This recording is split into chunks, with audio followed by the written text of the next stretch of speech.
alive. Good evening, everyone. Welcome to Holy Crap, the Vlogcast.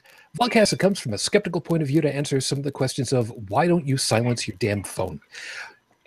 This vlogcast started as a combination of spite and the Streisand effect because people on Facebook don't know what it means to actually hold an argument properly.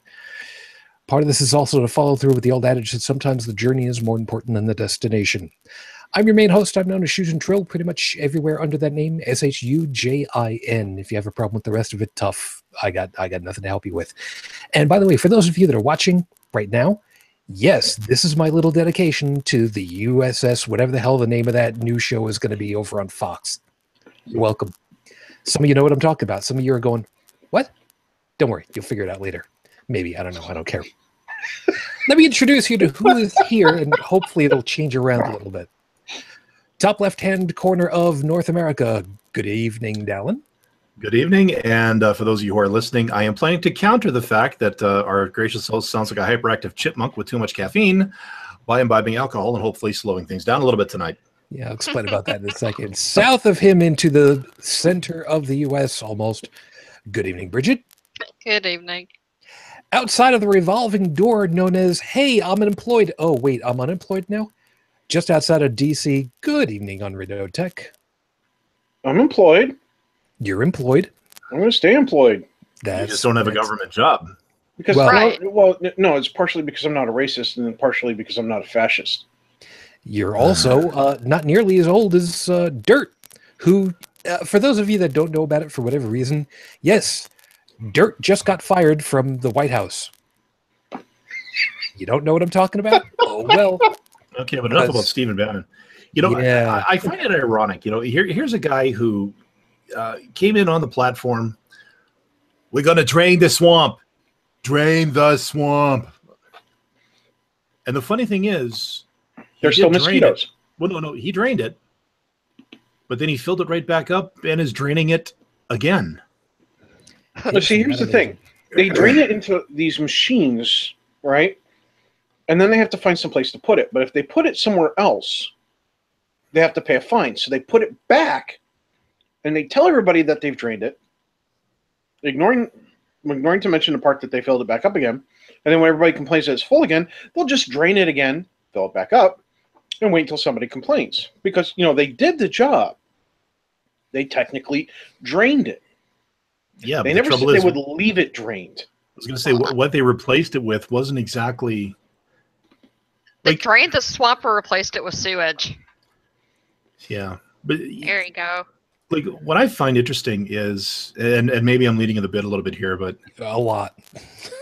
Okay, you know what? Maybe I'll reserve that until we actually get into the meat and potatoes of the show. Otherwise, I'm gonna blow the whole load here, and I'll have nothing to say for the next hour. That's exactly the way it's supposed to be. So to paraphrase from earlier, yeah, I'm drinking up just a little bit. My choice of drink tonight is my coffee, and as most of you know, yes, I usually go for coffee with creamer and some kind of sweetening agent. Well, sometimes I don't have to get a sweetening agent because the maple flavored coffee is all kinds of yum. But tonight, and this is actually going to lead into the 5-minute freestyle, I got a little present of little something called Coffee Crisp Hot Chocolate Mix from across the border. It was smuggled across by smuggling is a bad word for it. It was brought over. Midgets. Yes, that's a red-headed midget. They can get under the border without having to do the limbo. Yeah, that's Heretic Woman for you, from from everything I've seen anyway. That's exactly right. I thought that was called smurfing. Oh, I got to tell my sister that. She loves the Smurfs. I hate the Smurfs. Oh. Yes. Thank you, Bridget. I owe you a beer or a bottle of wine or something. That's 1300 Elmwood Avenue, Buffalo, New York. It's all on you. Double while you're at it. Oh, I love it. Yeah. No, wow. It's funny you should mention that hot chocolate because we actually we sometimes have that at work. The guys in the development group will actually buy a big bulk box of packets, and of that stuff, I will say this: you guys ever made rock candy? Yes. You know, you dip the string in, and then it like hyper crystallizes. Yes. Okay, that hot chocolate Yeah, for that hot chocolate, your teeth are the string. I tried pouring Swiss Miss packets into coffee before to try to make it like a chocolate coffee. The one with the instant marshmallows in it was better than garbage. The regular ones without it was garbage. I don't know what you're talking about. Well, the marshmallows added some sweetness and creamy. I was going to say better than garbage. That's a pretty broad definition. It was like just like a fraction above it. It was not something I would do again. Let's put it that way. Oh, okay, so it didn't kill you, but it also didn't necessarily make you feel better. Let's just put it this way: in both situations, I hated it. Speaking of kills you and makes you not feel very good, Joey, you made it. Thanks for coming, man. Hi. Hi, Bob. I would say that my show this evening was a great success. Well, we can talk about it afterwards then. I would say that. You would be lying? Only 3 people showed up. That's you know what? I love how your ears are glowing, man. Though I have to say, the final quiz question, I laughed my ass off. You gonna give it to us? The Dyslexia Research Center is located in what British city? Oklahoma. One guessed Sussex? Nope. The next one, only 2 people buzzed, and, the second one went ahead and said, Oxford. And I said, no. And then they tried to post the address before realizing that Oxford, it's on Oxford Road in Reading, or as Americans might often read it, Reading. Mm-hmm. Great. I was getting worried that maybe it was going to be something simple like Puxatawney. I still think I was closer with Oklahoma. You might have been. Anyway, so for those of you that are watching live, of course, thank you very much. Aubrey, thank you. And yes, thank you. I'm picturing the right person now. There's a story behind all that. And apparently Aubrey is saying it was a ton of fun, though, Joe. So there you go. You got that going for you. I had you fun. Happy now? I had fun. All right. So let me go ahead and get everybody up to speed because, like I said, I'm hoping that we will have a couple of people join us in a little while. And forgive me, my eyes are drying out just a little bit, which is making this a little bit difficult on me. I may need to put on my reading glasses, believe it or not. Oh, dear. Yeah. When my contacts... They're 39, right? Yeah. When my contacts dry out a little bit, it makes trying to focus really difficult, which is annoying. So we'll deal with this however we can. Anyway. I empathize with you.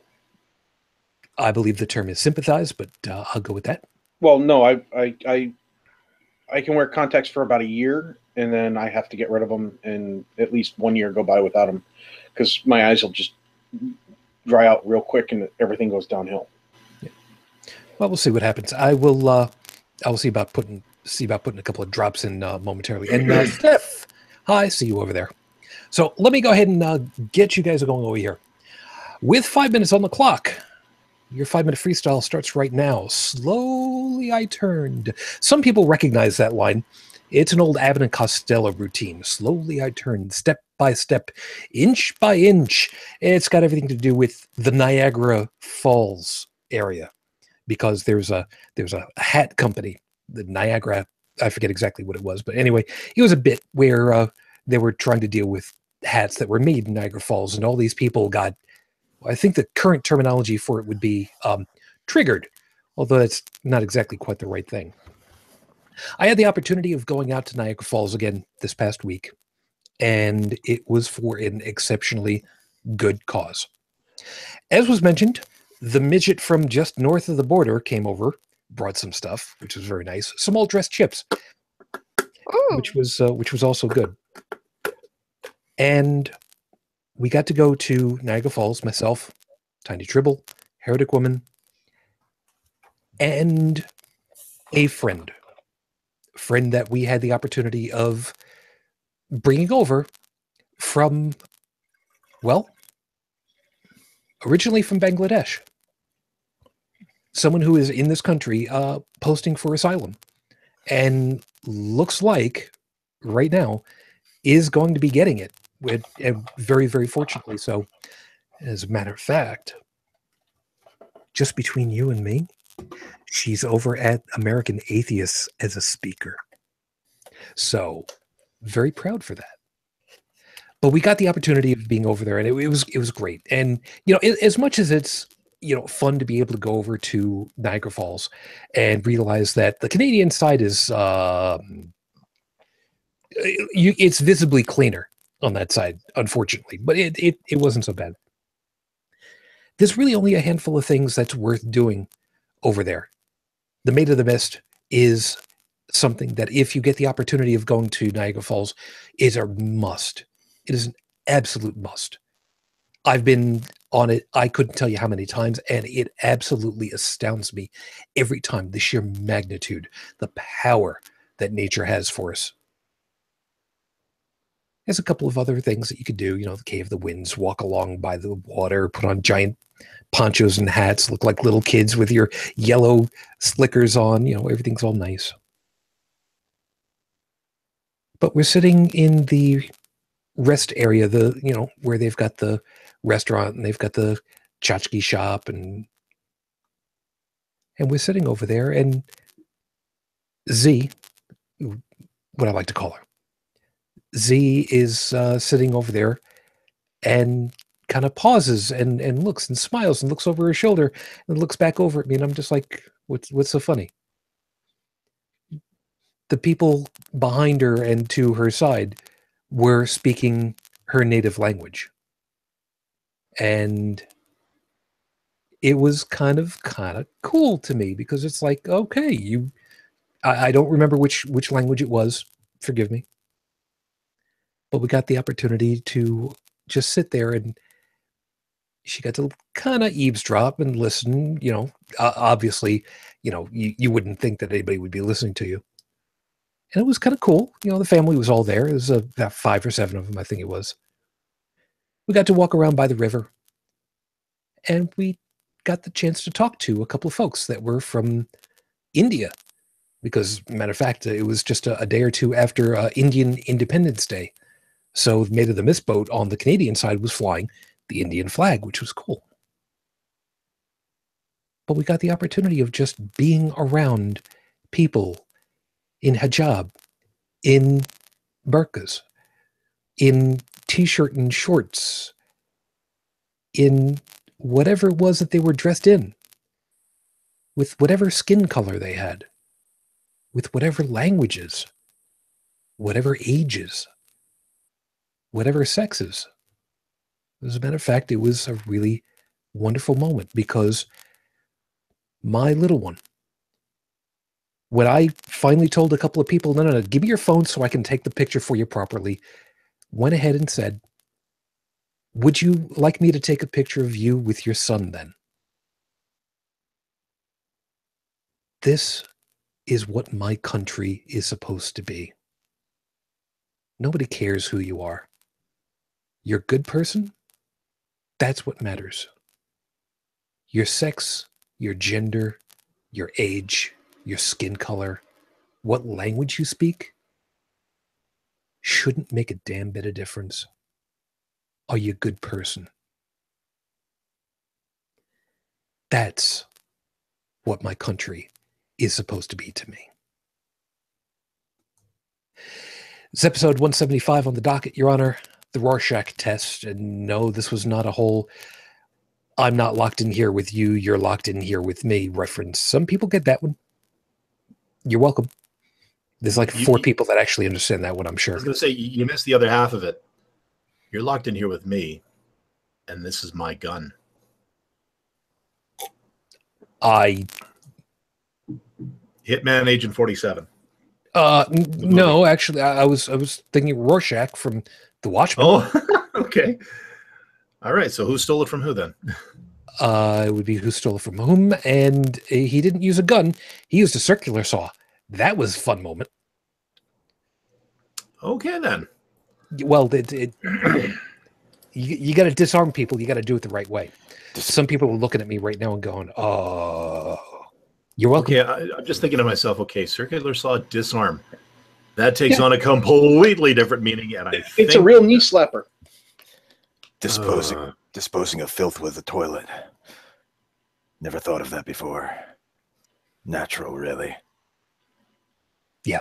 So the Rorschach test in this particular case is, well, as we know full well, the ink blot test is what's typically referred to. And supposedly there's no real way of failing that test, although I was given one as a kid going to a child psych. I think that I kind of failed one because I was given the test by somebody who said, well, you know, something that was notable was all of the answers that you gave. Nothing made reference to any real people or objects or anything. And I'm like, they're ink blots and my imagination just went with it. So what's wrong with that? But, you know, you're a kid, so what can you say? But what I wanted to do is to get people who are outside of the U.S. It's easy for us to talk about, you know, stuff from inside of the U.S. because, I mean, let's face it, you know, the show is based because of me. I'm here in the U.S. Joe, Bridget, Unrenewed Tech, you know, most of us are here. The point of it is tonight to try and get a little bit of a view from outside and have people let us know what they're seeing from outside looking in on us. So I do have the word out to Jake Farwharton, Emily McCool. I did ask Chris to come back. He's unfortunately off to sleep at the moment. So Chris, if you are, you know, catching up on us, thanks, man. You take care of yourself, and I hope you slept well. I have no idea where Joseph is at the moment, so you know, we will see. And I did invite Emily McCool from the Secret Diaries of Emily McCool, and Matthew Lind, who unfortunately is not going to be able to be with us, but I did threaten that one day, oh yes, one day we will get him. Because one it's kind of the thing. He will be ours. Yep. Oh yes, but, he will be ours. But with any luck, Jake will be joining us in a little bit. He said that, you know, he's probably going to be out jogging, so long as we can put up with that, shouldn't be that big a deal. And we'll see when Emily shows, if she does. Heretic Woman had stuff happen this particular week also, so probably not going to be seeing her. And you know, we're thinking of you, hon. You take care. I unfortunately did not get the opportunity to go looking in the news to find out if there was any new information about Rafe Badawi, unfortunately, so I can't give you an update. However, at this point, as of the recording of tonight's show, it is now 5 years, 2 months, 3 days since Rafe Badawi was unjustly incarcerated for thought crime. Our thoughts and our hopes are still with you and your family. Our best of hopes to you guys. Let's start off with something from the inside out for a moment. Boston, I believe, is where the most recent Unite the White rally was held. I believe it was earlier today. If memory serves, there were 100-ish marchers, and if the mainstream media is to be believed, or the video evidence of it that they showed off live, several thousand counter protesters were out there. There's something marching. Like 10-to-1 ratio. Yep. Of course, Trump said, you know, they were anti-police rioters, basically. Well,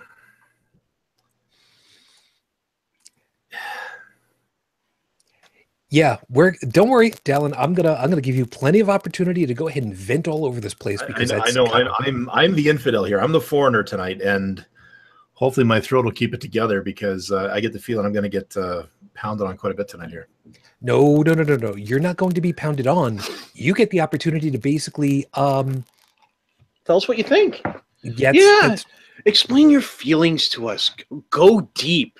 The subcockles part of your heart, you know? Joseph, I know exactly what he's referencing. So do you. Anyway. I couldn't help it. That special is now on Netflix. There you go. So for posterity, because I try very specifically not to talk about a lot of like in the news kind of stuff. We had a rally in Charlottesville where there was a conflict that ended up happening where Nazis, American Nazis, and I don't say that hyperbolically, they were carrying Nazi flags and doctored U.S. flags that have different sections that are replaced with Nazi flag symbology. They were also reportedly shouting Nazi slogans. They were. Amongst other things, they were shouting, "You will not replace us. Jews will not replace us." They were also shouting, both in English and in German, "Blood and soil." I believe is what the expression was. Yeah. I think the really amusing part was them talking about the Jews not replacing them. You see, some of those people are winding up without jobs because their companies don't like the fact that, they were out there, saying hateful things on television. It got recorded, it was on television. So kind of let the people go, and well, now they might actually just get replaced by a Jew. See, unless you have some kind of understanding with your company, regardless of what you do in your spare time, you are an ambassador of that company, whether intentional or not. Like myself, I typically work. I work behind a desk. 99% of the time, people just know me as a voice on the phone. But if I were to go out to these Nazi rallies, as part of the Nazi group, sorry if this sounds a little uncomfortable for me to say it, but I'm one generation removed from those who fought in World War II. I will state for the record right now that my hatred of everything the Nazis stand for, including the symbolism, probably does not get more visceral. For me, a few episodes back, we talked about the whole punch a Nazi thing. And if Eli Bosnick ever hears me say this, he may want to lick my face. I will be flat honest right now. I wouldn't stop at a fist or a bike lock. If you parade that shit in my face and I have the opportunity to end your life, chances are, because your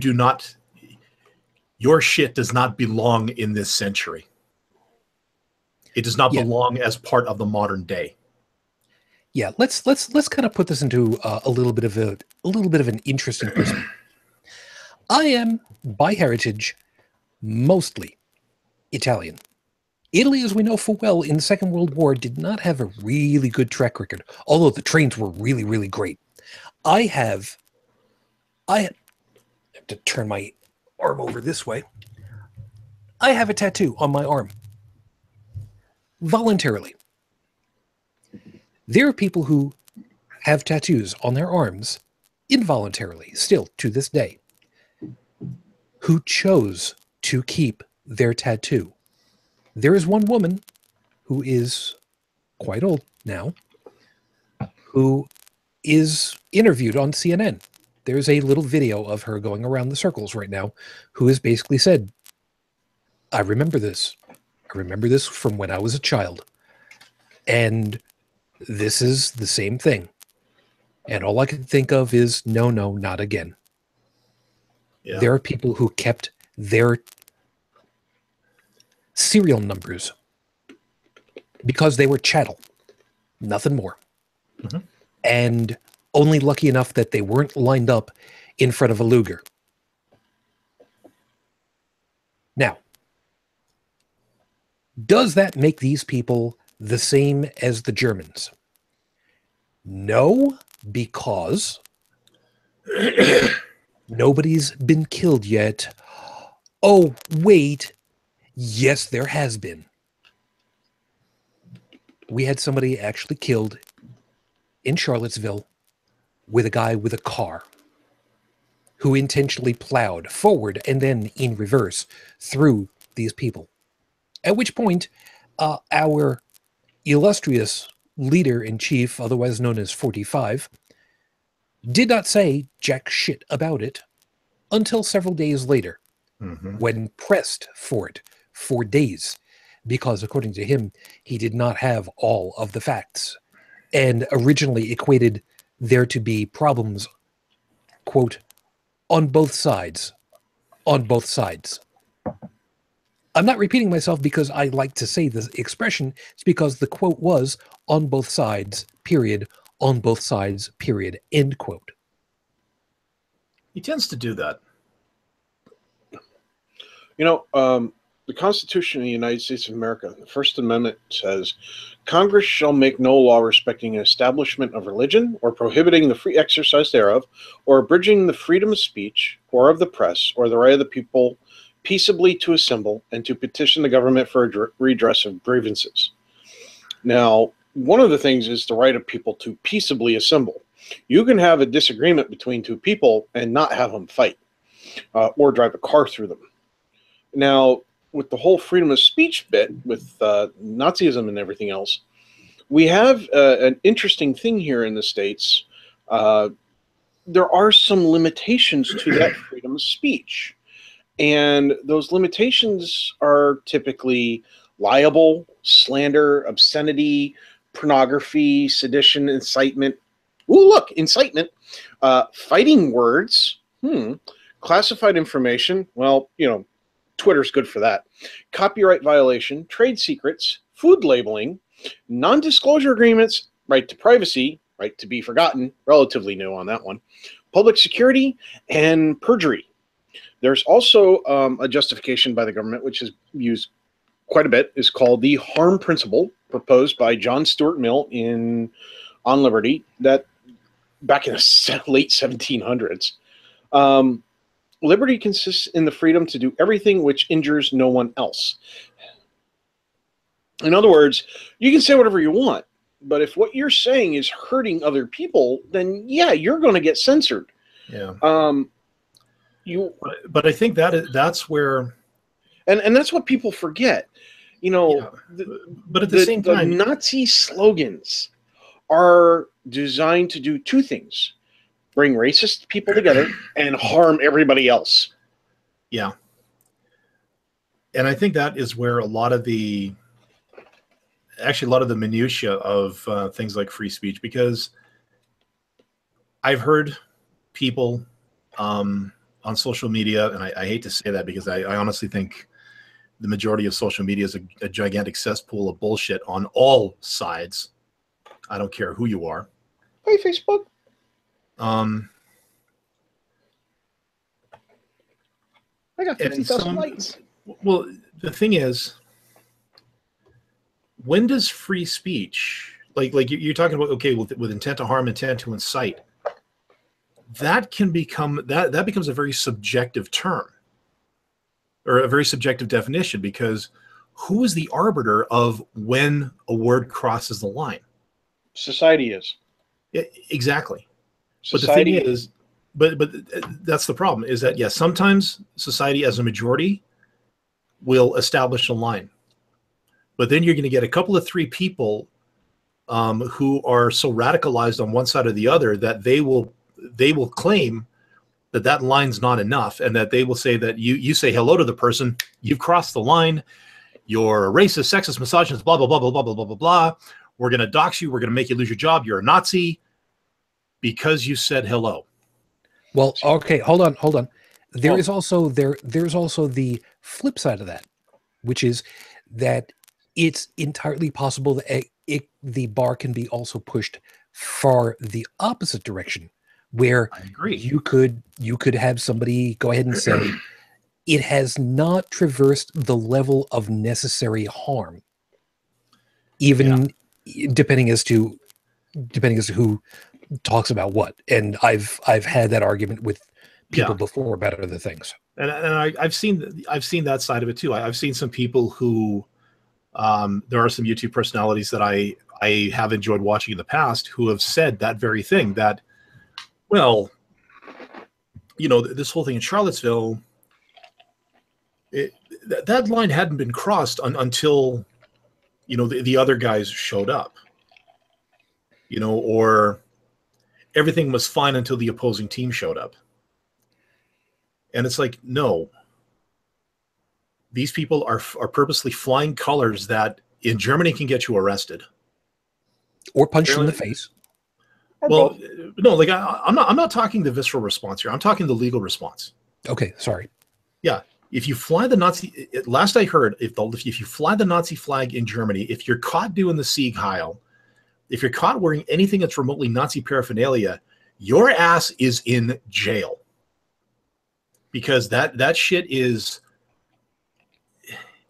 it is as taboo and forbidden as a Christian cross in Transylvania wrapped in garlic in daylight. Okay, it's extremely bad. It's bad juju in Germany to have anything to do with that, because they acknowledge that they've got that past, and they have been fighting since 45. They've been fighting to destigmatize themselves from it. And here we are now, over 70 years later. And I will bet you dollars to donuts, even myself, there are people that the second they hear that clipped German accent, the hackles back here go straight up. Because it's been so ingrained, because that accent, that country, even today, still symbolizes. It still generates the reaction of that time, of the worst that humanity was able to bring to bear through force, through coercion, through charisma, and that it took the entire world to smack them down and say, no, we're not going to do this.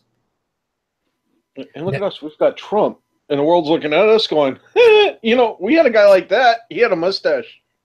Okay, now you brought us exactly into the right spot, because like I said, at this point, Dalan, right now you're the only one. So this is your big opportunity to really go ahead and find out just how well you actually are. So I hope you brought a whole bunch of water to keep yourself going. I got a 6-pack of beer beside me, so I'm good. Close enough. Yeah. 1 down, 5 to go. Just give me a second here. Yep. And while you're doing that, over on the live chat, and by the way, yes, if you are watching live, please, by all means, take advantage of the live chat. Let us know what you're thinking, questions, comments, especially if you are living outside of the U.S. and you have the perspective that we as U.S. citizens living inside of the States do not have. Stephanie put over in here, Dalan is correct. Germany does still have Nazi, but drops on them like a ton of bricks when they find them. Yep. Yeah. Actually, on that point. Yeah.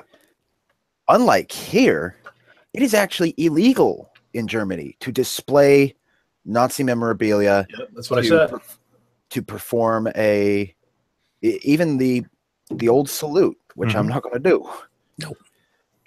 No. And as memory serves, eBay had to go through a big to-do to remove listings of World War II German paraphernalia from their listings in Germany.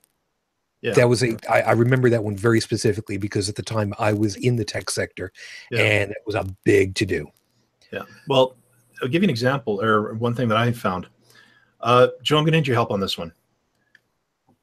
Not the Luger, but what was the other sidearm of a Nazi soldier? It was a small, I want to say a PPK, but I could be wrong. No, there were 3 major firearms used as sidearms during during that period. Okay. There were 2 different Luger designs, and there was the Walther. The Walther. Okay. A friend of my sister's was a gun collector. Which, yes, you're correct. The PPK is Walther design. Is it? And isn't that interesting? Isn't that the gun James Bond used for so many years? Yes, it was. Yes. Taking an icon dog. Well, the PPK itself, the Walther I'm speaking of is the P38, which you'll probably recognize. It looks very similar to what you would expect a semi-automatic pistol of 1911 design to look like. It's got that slide with the grip lines along the back, but in order to reduce the weight and material, the slide actually only extends about halfway down the barrel. Yeah. No, the only reason I ask is a friend of my sister's was a gun collector, and I got to see part of his collection. He had like a 357 Magnum, a couple of others, and he had a P38. He handed it to me, unloaded, of course, and I was looking it over. It had the stamp. The eagle on top of the swastika, it had the stamp. The Fatherland stamp. It did. Just when you mentioned the thing on eBay, just like, hey, wait a minute. I've seen something like this before. I never asked him how he got it. I didn't know if the guy had any German roots. Like it could have been a gift from his grandfather, as far as I knew. But completely beside the point. There is actually a specific term for that. I'm gonna screw this. won't be the first time. Yeah. So the proper somebody who's better. Proper term is damn it. Hold I'm on. not going to say it. No. Somebody please help me out with the pronunciation if you have any experience in German. That's it. That's more vowels than I care to pronounce Partei Adler in a row. I want to say Partei Adler, but that's yeah, pretty much. My German prof would shoot me for that one. If I may, I'm going to try this, and hopefully this isn't going to turn out very badly. You're gonna run it through Google Translate, aren't you? What's that? You're gonna run it through Google Translate to pronounce it, eh? No, I'm going to actually show exactly what we're talking about. Okay. For those who are curious. Yeah, if we get the opportunity, we'll see if we can get a link to images a little bit later, maybe. There you go. Yes, this is the official emblem of the Nazi Party. That's it.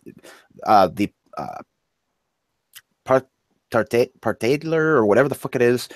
Pardon the language. That is the official designation of this symbol. And that's what I saw in the gun. Very small, but I did see it. Okay. Now, only because I haven't gotten anything from you as yet, Bridget, I just wanted to find out on the medical side, we don't really have too much of a choice. I know this is going to sound like it's a weird one, but we don't usually have very much that can really be chosen as far as to who comes. God, I'm going to sound so stupid. I'm taking this from the standpoint of I worked in a pharmacy. You don't have any choice as to who comes in for whatever drugs. You work in medicine. You don't have too much choice as to who comes in for medical assistance. It's kind of one of those things. Did you have any dealings in any way with people who maybe were German or knew of stuff or were old enough for? Oh, well, at least you gave us the pronunciation there. So there you go. Powerty. Okay. All right. Well, you know what? Never mind then. We'll just go with that. Wow, that was a complete left-hand turn off of that one, wasn't it? Mm. All right. So yeah, sorry, it's Partei Adler, and my husband speaks German, and that's what he says. Good choice. And it means party leader. Mm-hmm. Ooh. He says, hold on. Party eagle is what it means. Okay.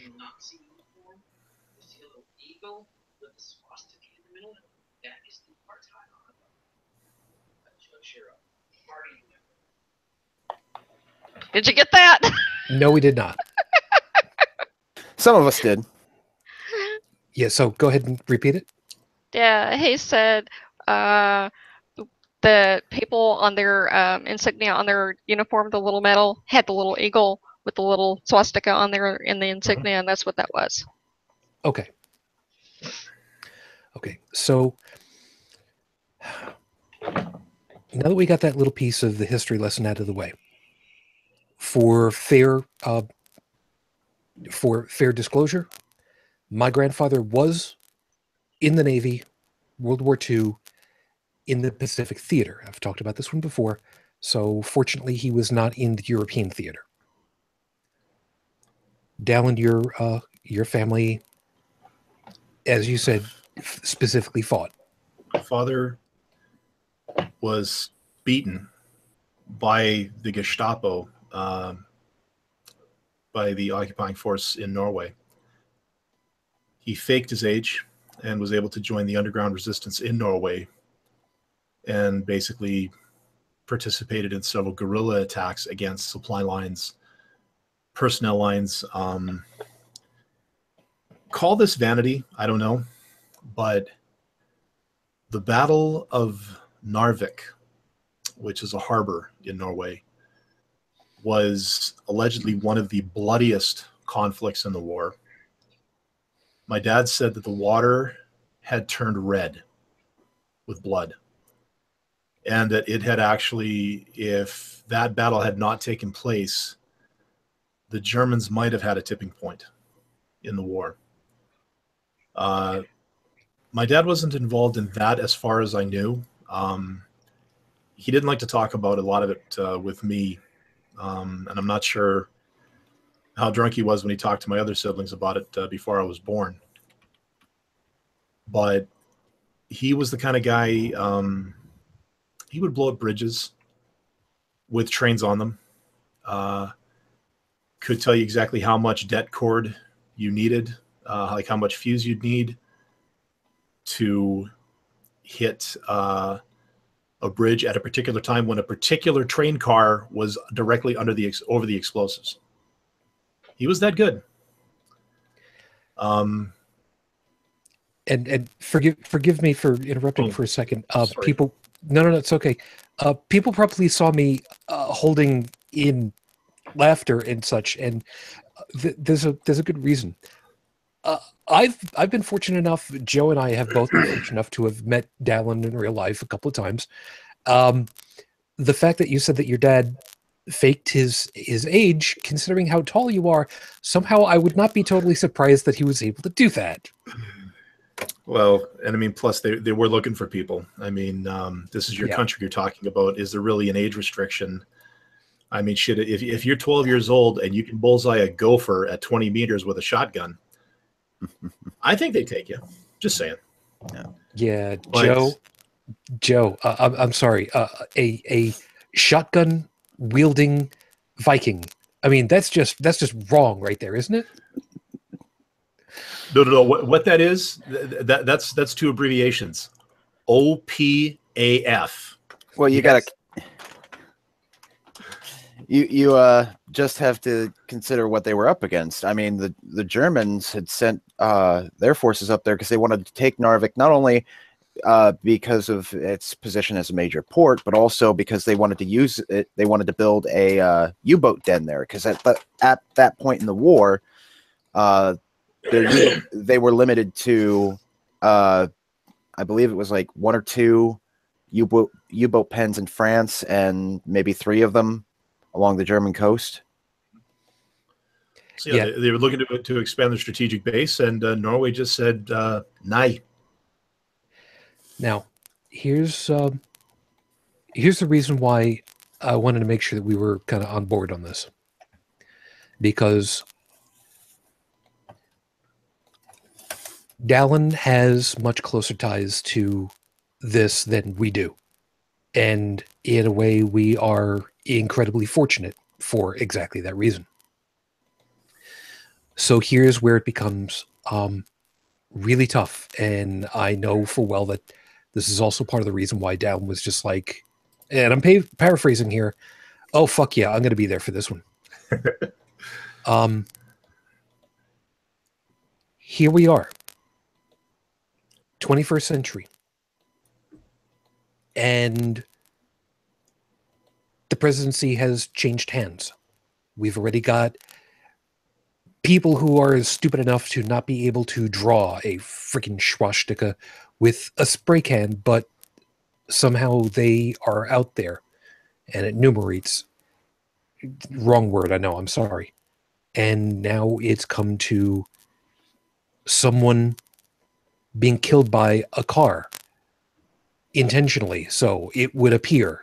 There's been no finding of fact, there's been no court yet, but it quite looks like that. And fortunately, and I said this before, fortunately, it did not yet, as I was reminded, turn into a citizen upon police firefight, which would have been disastrous in the most pale. And here we are with this going on. You've talked about what it's like watching this stuff from your side of the border, knowing full well that you're safe, relatively speaking, from this. You've got some people that have been trying to organize some white rallies on your side, but nothing like what's been going on over here. We're not immune to white supremacist groups up here. As a matter of fact, I live in quite possibly the most conservative province. And I only say conservative because there is a lot of sort of, well, we'd like to think that it's grassroots. It's, my daddy worked this land. A lot of the Southern philosophy that I've heard in my travels, I do see some of it up here. And there are white supremacist groups. There are Aryan Nation groups. But for the most part, we don't take them that seriously. Because, well, we just kind of look at them like, what's your deal? You're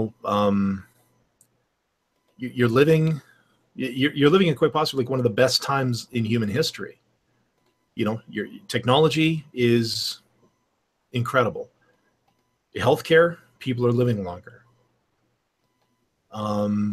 With a push of a button, you can open yourself up to the world. I mean, there's so much opportunity for knowledge and everything out there, and you're stuck in this circle jerk, blaming people of a different skin color for the fact that you're an idiot loser because you didn't pick yourself up off your ass at some point and do something with your life, and somehow that's somebody else's fault.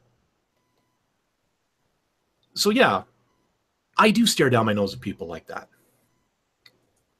Now, as far as what I see from the outside looking in, down in the States there, someone's gonna have to correct me on this if I get the movie references mixed up here.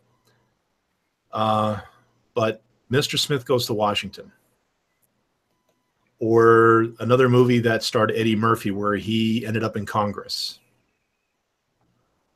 or another movie where the president of the United States he was sick, and they found a guy who looked just like him and decided to insert him as the president to be a puppet of Congress. That was Eddie Murphy.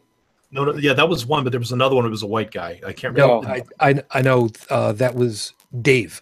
Thank you. Movie. That's what I thought it was, but I wanted to make sure. Didn't see it, but I know of it. But the theme of what I'm getting at is the outsider. The person who comes from perhaps a humble background, a so-called common sense background, finds himself in that position of power where suddenly they have authority, and somehow they're not mired down in process and procedure and politics, so they can go in there and get shit done. Sounds great, doesn't it? I mean, it's a storybook movie plot. Bit of a trope these days, if you ask me, but you know what I'm saying, right? Trump is that guy.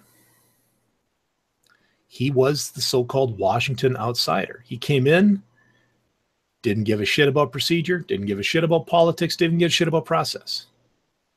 But he was going to go in there, and he was going to be Mr. Smith. He was going to be Dave. He was going to be whatever the character was that Eddie Murphy played. Sorry, Eddie. I'm a big fan, but I just missed it.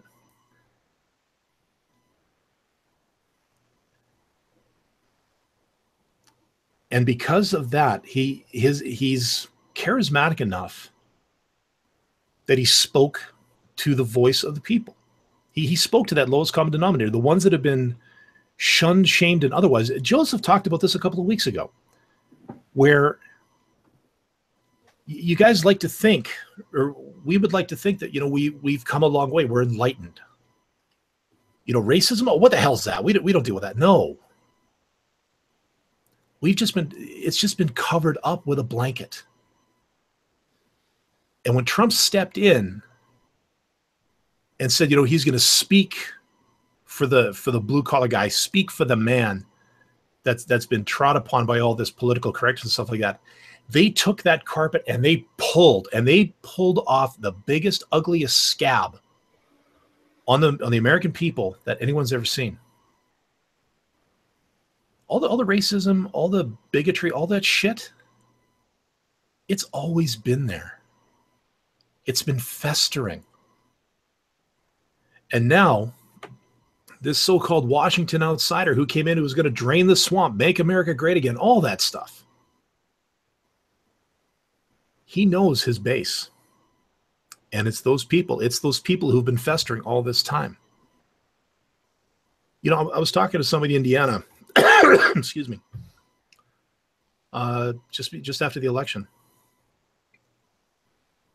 And there were people of color, who even before Trump was elected were suddenly scared. Because people were saying, instead of making America great again, he was going to make America white again. I mean, the second that scab got pulled, all the shit came out.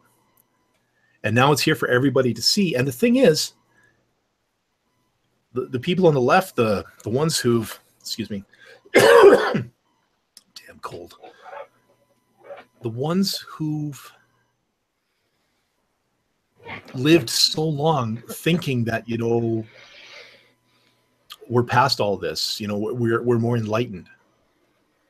This blindsided them. They don't know what to do. They're panicking. An alumnus of the show, Richie Bunny, I know she's scared to death too, and my heart goes out to her. And it bothers me too, and it should bother anybody who's like me. Because right now, unless you know who I am, unless you take a moment to talk to me, a lot of your people's first impression of me is going to be that I am the internet antichrist. I am the embodiment of everything that you need to fear. I mean, nothing could be further from the truth. But, am I supposed to now wear a patch that says he's not my president? Or wear, well, okay, wearing a Canadian flag when you travel, it's actually a pretty good idea, but just what I'm seeing right now is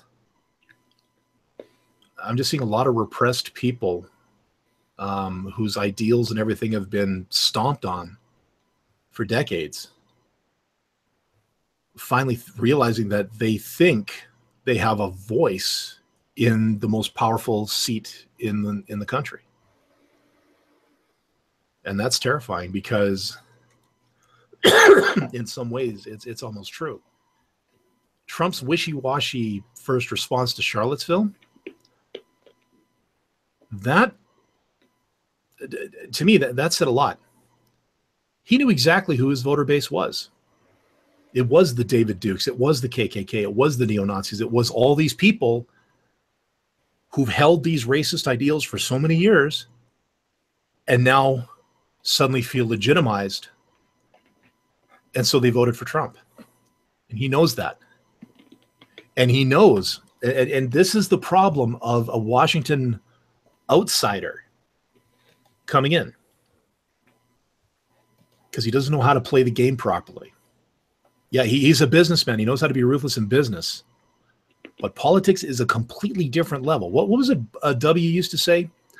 I want to run America like a business. Well, how well did that work out for you there, buddy? Short answer, it didn't. Because you can't run a government like a business. The philosophies are completely different. The level of dirty pool you have to play in the political game is nothing, or is infinitely more than what you do in a boardroom.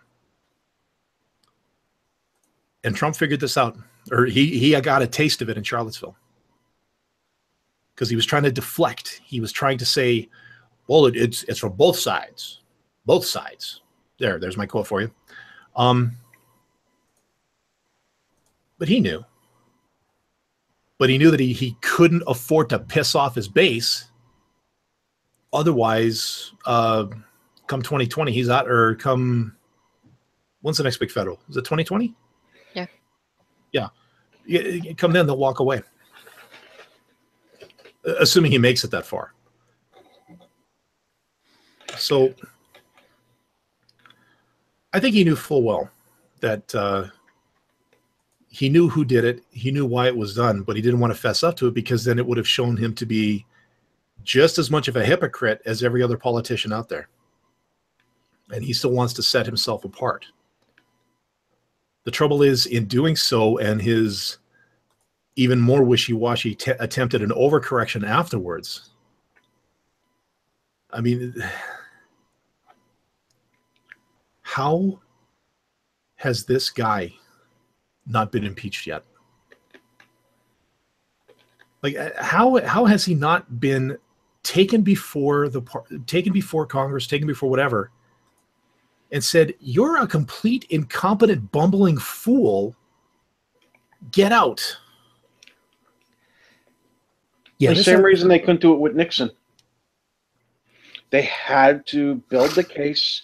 They had to make sure that things that they had against them were basically airtight, or as close to it as you could get, because they need to make sure that everything, because Trump is looking to do a lot of the things that Nixon did, to keep prolonging things, to excuse himself from things, to protect himself from repercussions and so on and so forth. And that's what Nixon did. Nixon did a lot of that in his time. And so when they were building the case, they had to make sure that they killed potential loopholes. They had to kill potential rebuttals against a particular fact, how information was gathered, those sorts of things. And they have to do it, and nowadays it's even more so than before. Yeah. Yeah, well, there's something that I want to point to you too, real quickly. There's something that had been some information that had been accumulated by the Southern Poverty Law Center here in the U.S. And I want to kind of share this off with you guys. And Dalan, I'm going to specifically want for you to kind of take a look at this. I don't know that you've seen this yet, so we'll have to wait and see how this is. Mm-hmm. Now, this is what we're looking at the moment, for those of you that are just listening. What we're looking at is the first of two maps that I want to show you. And this is a map of the western half of the United States, going from Washington State on the left coast to, let's call it just to the right of center of Texas. All of these colored dots that you see on the screen are locations where there are either schools named for, municipal buildings named for, or statues named for and erected for people who were high-level people in the Confederate Army during the Civil War. Wait a minute. If that's the case, why is there a dot in Montana? I don't think that that's the question that you want to ask me. That is the question I want to ask, because Montana wasn't even around. No. This is the question that you want to ask. Why is there such a disparity between now the right half of the country? What I'm now showing is a picture in similar fashion, showing the right-hand section, the eastern part of the United States. The line literally stops, almost, I should say, at Pennsylvania and goes down through the South, across West Virginia, the bottom part of Ohio. It completely skirts around Indiana and Illinois. Have you heard of the Mason-Dixon Line? Yep. And all of these places, to the point where you cannot read the state names underneath them. They are so covered. I believe the question that you want to ask is, what kind of a difference there actually is? Now, Dalan, here's where I want you, because, like I said, I don't think that you'd seen this yet. And I will link this in the show notes. Seeing this. Yeah, I've never seen anything like this before. Seeing this, where this is, where some people will claim this to be the agrarian South versus the elitist, scholarly North. With that in mind, now that you see this, how much does that seem to make sense? Well, It's also the Bible Belt. Yep. There is that too. And I see, I think... And here's the Mason-Dixon Line. Let me throw that up for everybody. You see, I think of... There is... You see, I don't have much to go off of here, but I'm going to try this anyway. Louis Riel. You may have heard that name. He was a bit of a revolutionary, if you will. Fought for the rights of the Métis people, which are the that's what you call a mix of native and European blood. We call them Métis. He was every bit a rebel, and I mean, he was hung for it. But in the province of Saskatchewan, his name is very well known. The university I went to in Saskatchewan, one of the campus buildings was named Place Riel, after Louis Riel. I'm pretty sure there are statues to him elsewhere. Now, I could be taking that out of context, because I think he actually did, what he did end up doing, though, is he did actually end up getting the rights for the people that he wanted. I think he actually succeeded in his goal. So I'm pretty sure I can't equate that with, a Confederate with Confederate stuff. I mean,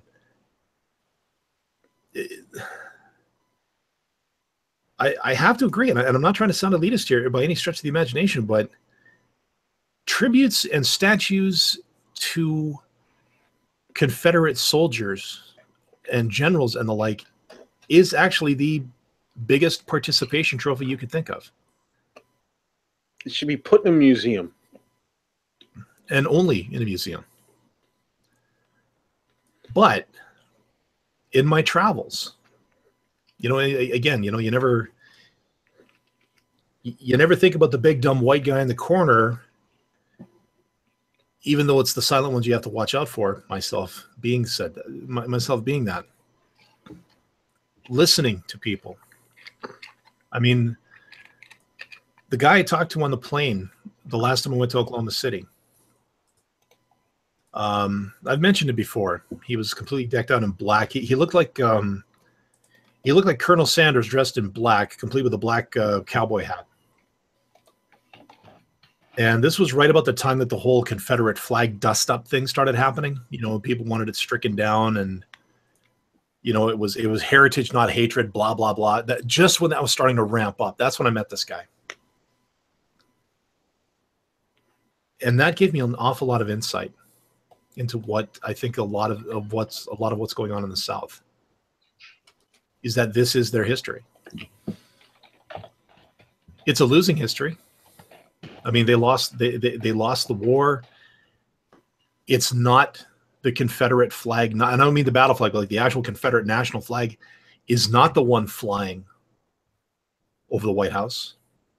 It's not the one that represents the company or the country globally. It's all, it's memorabilia of something, of an attempt that was made and lost. And should be, that should be the end of it. But down there, it's the South shall rise again. We're not dead yet. The South was right. I mean, I'm listening to this guy, and I mean, sure, I could have had a healthy debate with him, but the guy was pushing 80. I had 20 minutes left on this damn flight. Am I going to get anything resolved other than the fact that my blood pressure is going to go through the roof, and I'm going to want to trip this guy on my way out? Those are the only things that were going through my head. Is like, you know what? Let's listen to what the guy has to say, because I do want to get some insight as to why do you think the way you do. And this is a lot of what I've seen is that it's been ingrained in these people down there that, you know, yeah, we lost. I don't think they think of it as a war. I think they thought it was that, yeah, we lost the battle, but we haven't lost the war yet. But here's some irony points for you. You guys can help me out on this one. Presidents. The one I know of in most in particular, of course, is Bill Clinton. He came from Arkansas, which is right smack dab in the middle of all that BS, isn't it? Currently, not that I'm aware of. Well, no, like Arkansas is one of the South states, though, isn't it? Yeah, it does get bottled into that, but yeah, I guess so. Yeah, I guess what I'm getting at is, well, even the Bushes, they're from Texas, right? So you've had people from the South, you know, where the South shall rise again and all this BS. They've held the power. They've held the seat. Did they do anything to make sure that the South rose again?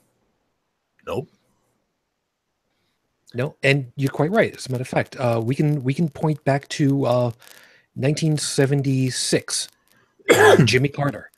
And the reason I'm pulling that one out very specifically is he was a Democrat from Georgia, much maligned, had great ideas on various things to do, including installing solar panels at the time on the White House, which were subsequently removed the second day when it was taken over by the Republican from California. Yeah, get that one. The Republican from California, who was not into clean energy, Ronald Reagan. And what is President Carter doing these days in his 90s? Oh, that's right. Habitat for Humanity? Still doing Habitat for fucking Humanity. Yeah. But I guess what I'm getting at is that this whole thing, and I mean, I do look at it kind of again, from an interesting perspective, seeing this.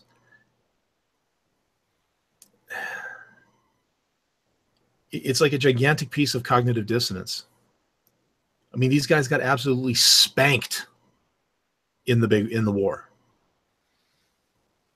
Like blue versus gray, blue won, okay? But these guys are still going, nah, we ain't finished yet. We're not done yet. And we're going to keep telling our kids to wear the gray proudly. Like, dude, it's over.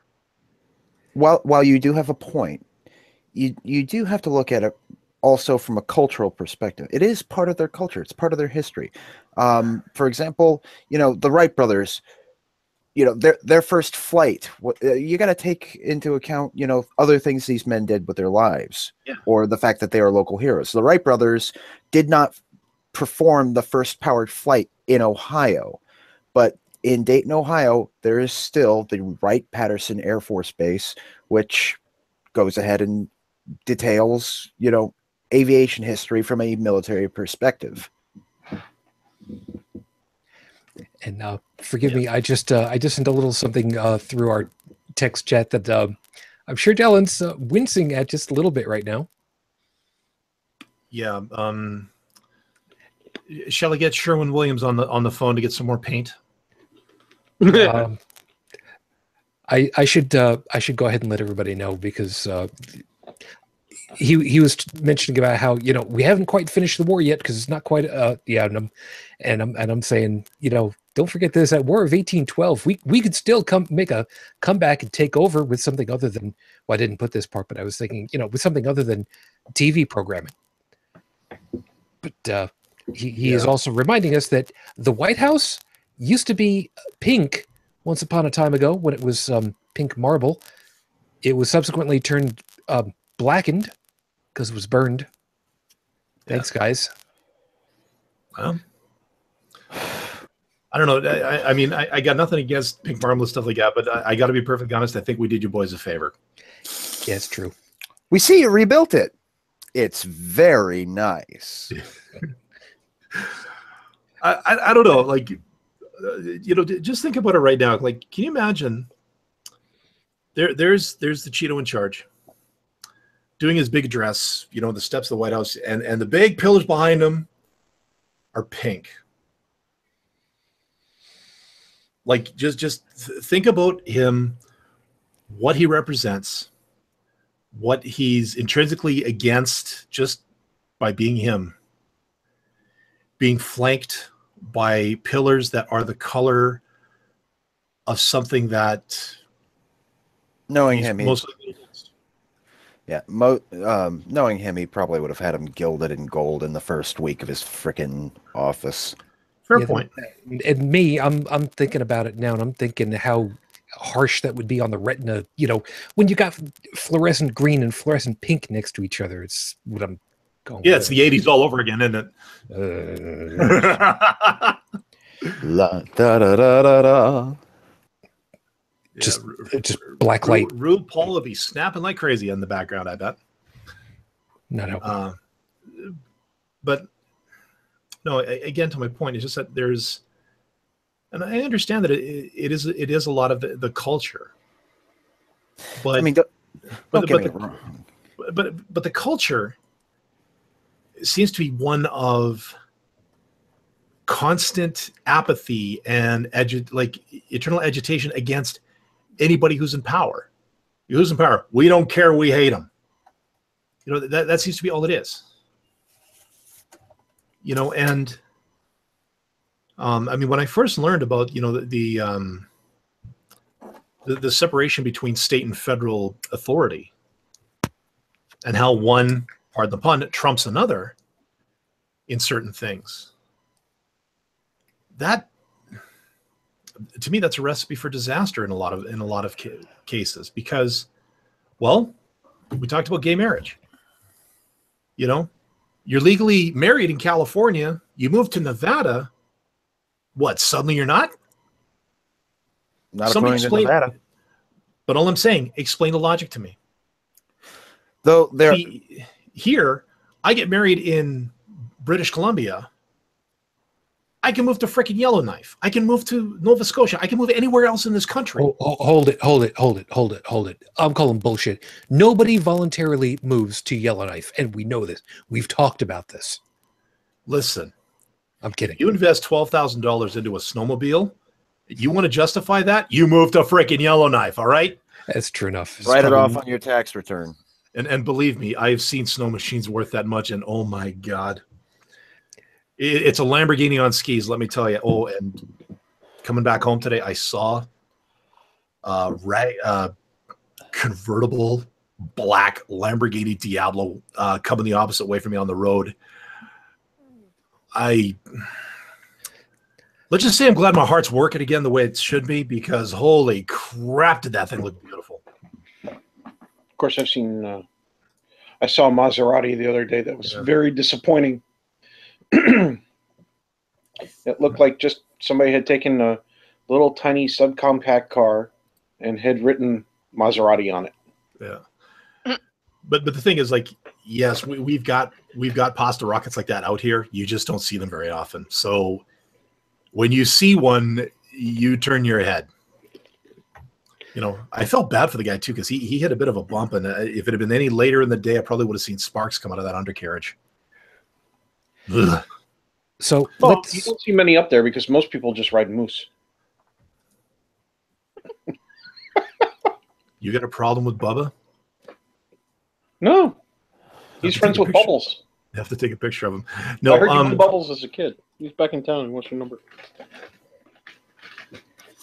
Yeah. So let's deal with this for a second. Let's go at a time, Tech. I'm gonna take that fucking beard off you, boy. All right. So let's kind of deal with this. As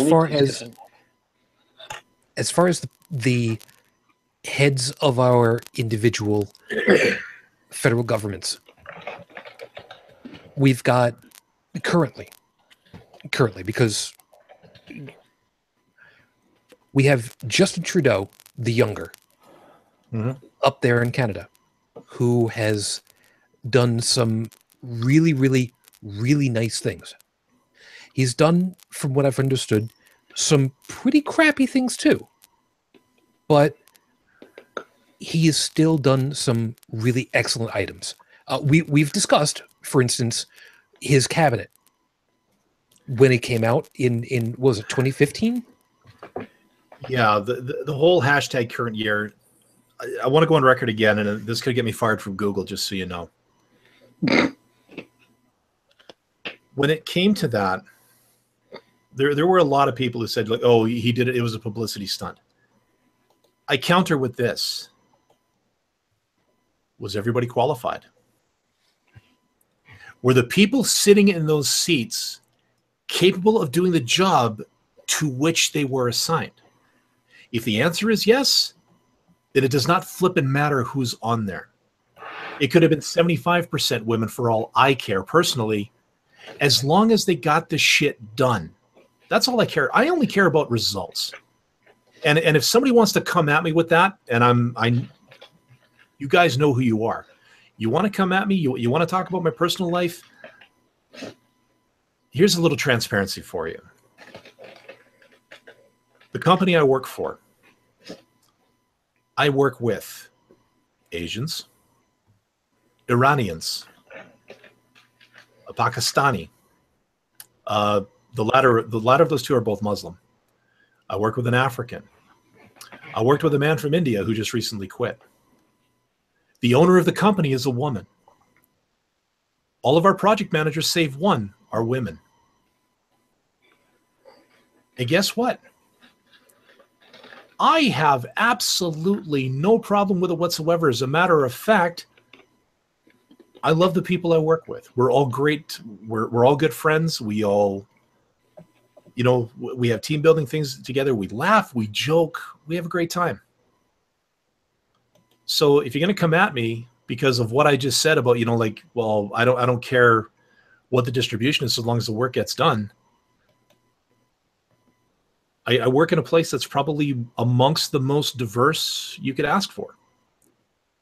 And if you're going to ask me, well, do you have any people who are LGBT? Don't know. I haven't asked anybody. Because really, that's about the only way you'd ever find out about that particular subset of culture. Falls into the generalized category of none of your fucking business. Precisely. Yeah. And now the reason why I'm bringing this up is that the cabinet for Prime Minister Trudeau was 50% female. Yeah. And the people who were in the individual areas were eminently qualified for each of their positions. And he was asked why. And his answer was simply with a smirk, it's 2015. Yeah. And of course that became the biggest people. Well, it's now current year, and a lot of people say that with a lot of snark. And it's like, again, to those people who snark at us, say, look, can they do the job? Have they been doing the job? If the answer is yes, shut the hell up. Yep. You got no traction here, buddy. Yep. Now I want to I fed you that one to feed you this.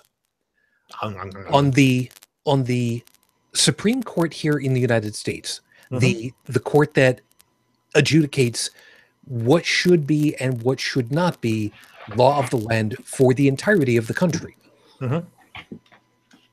Ruth Bader Ginsburg, the notorious RGB, RBG. RBG, sorry, has gone on record as having said, when basically asked, effectively, what would you like to see for the Supreme Court? She said that she would like to see all 9 court seats being filled with women, because as she basically put it, we've had 200 years plus of all men. Why would there be a problem with having all women? So to that angle, again, your opinion of if they're eminently qualified for the job, who cares, still stands, doesn't it? It does. What would I like to see on a Supreme Court like that? I would like to see people who turn and see the statue of justice with the scales and the blindfold and say, that is who I have to emulate. Religion, philosophy, personal feelings, out the door. I don't give a damn. Like, that should not be it. Let's talk about, we're going to get the Supreme Court to turn over Roe v. Wade. No, you're not. Because if you do, that means that your judges have a particular personal bias that is challenging the legality of something that has been done that was proven on facts, evidence, and everything otherwise. So, I don't care if it's men, if it's women, if it's trans, which again is none of my freaking business, as Joey put it. Can you do the job? Get the most qualified people in there. And I think in a position, again, coming as an outsider, the position of the Supreme Court has to be one of neutrality, suspension of ego, suspension of personal beliefs. Because you're a pro-life Catholic or Calvinist or whatever, that should have absolutely no sway in what you decide in terms of a legal precedent. Because if it does, that shows a bias. That means that you're actually not qualified to hold that seat because you are not, to borrow a term from Diablo 3, you are not emulating the aspect of justice the way you're supposed to. You're letting your personal feelings cloud the judgment of the facts of the law. And there's a reason why the symbol of Statue of Justice has a blindfold. It is supposed to be blind. Yeah, there's a piece about that too that I think is really, really interesting. For those of you that remember your mythology, you will probably remember that the scales have been used on many at a time. And especially I'm thinking of right now, Anubis, measuring the weight of someone's heart against a feather to find out if they were worthy to go to the afterlife or to be eaten and destroyed. And that's supposed to be a fair exchange. It's not based on anybody else's it's not based on anybody else putting a finger on the scale itself. You put one on one side, you put one on the other, you hold the center, and that's all your interaction is with it. And that's the way that it should be for anyone who is supposed to be in a position of authority. Yeah. You hold things into place to find out where they tip and then go from there. Tech, were you just stretching or just trying to get my attention? Stretching. Okay, sorry. But we're now looking at a cabinet on this side. And like you were saying, drain the swamp was the big mantra. Yeah. And there was previously a huge amount of diversity in, maybe not as much in the cabinet as there could have been, but most assuredly with the interns that came in. There's a very famous picture that's floated around showing the difference between the previous administration's interns and the current administration's interns. And there is a very very big difference in, forgive me for being shallow, the skin tone that's present. That doesn't surprise me. So you've seen a bad prime minister with Babyface Harper. You've seen a much better one with Justin Trudeau. I'm going to have to contest that. Because prior to Harper, we had a Liberal government under Jean Chrétien and Paul Martin and Stéphane Dion, and I think there was one more in there. You see, we don't have term limits up here. Right. Like you guys have. So theoretically, if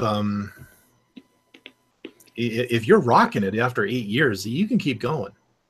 But the trouble is, eventually those administrations do end up collapsing under their own weight.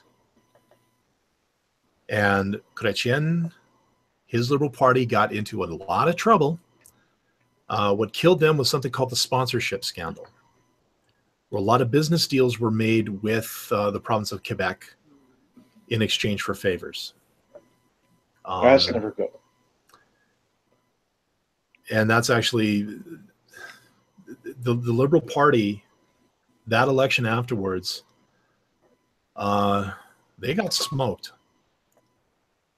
And then Harper came into power, and actually Harper's from out here west, and that's what scared a lot of people, is that, oh my God, he's from the redneck province. And for a time, he was doing okay. You know, things ran the way they were supposed to. You know, people, we were able to do our jobs day to day with no problem. But again, towards the end, it began to collapse under its own weight. Problems arose, philosophical differences. The societal paradigm shifted again to the point where the conservative leadership was no longer compatible. And that's when Justin stepped in and, again, spanked it. Like, we don't typically get a lot of minority governments around here. The pendulum swings, and when it swings hard. Like, the conservatives came in under a minority government, and they were challenged, I think, 3 times to a vote of no confidence and forced a re-election. And on the third one, the Canadian population said, okay, that's enough, and completely obliterated one of the parties to the point where they had 1 seat left in the House. Now, imagine that. And I got to say, and I think you guys are very lucky on this. Right now, you have one political party controlling everything. The Senate, the Congress, and the White House are all Republican controlled. Yeah, it can, for clarity, it can also be argued that conservatives would also have a tipping edge in the Supreme Court as well. Arguable. Yeah. But anyway, just want to make sure this was all pieces were put in there. Well, what I find ironic is that, you know, this is a Democrat's dream to have power at all of a lot of people was a Republican controlling everything. And yet this whole thing has been off to such a flying crash. Like, it's been almost laughable on this side. Like, you've got the power to push through anything like shit through a goose, and the goose is still constipated. Like, we're shaking our heads up here, guys. You know, I mean, pardon the religious sounding, but God forbid someone who knows the system gets into that power in the Oval Office and is actually able to utilize, or in some cases weaponize, the power that they've got. And that could also be one of the reasons why they're so hesitant to try to get Trump out of there, because, well, Bridge, 2 words, Mike Pence. Yeah. You know, I've been spreading around the term Taliban Mike to a lot of people, and they're like, "Oh, he's that bad?" I'm like, "Uh-huh." Uh-huh. Yep.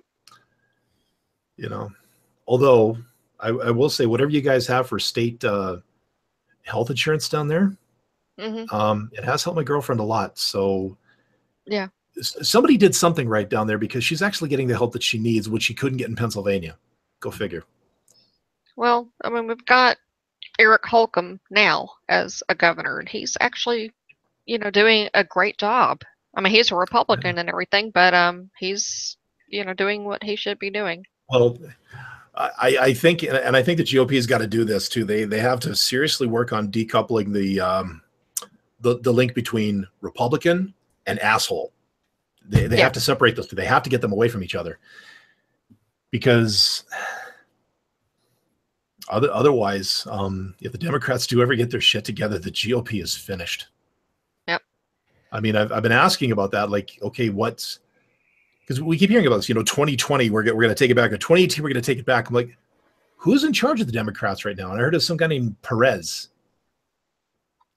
And the most notable thing I've heard he did is that if you were a pro-life person, you were kicked out of the party.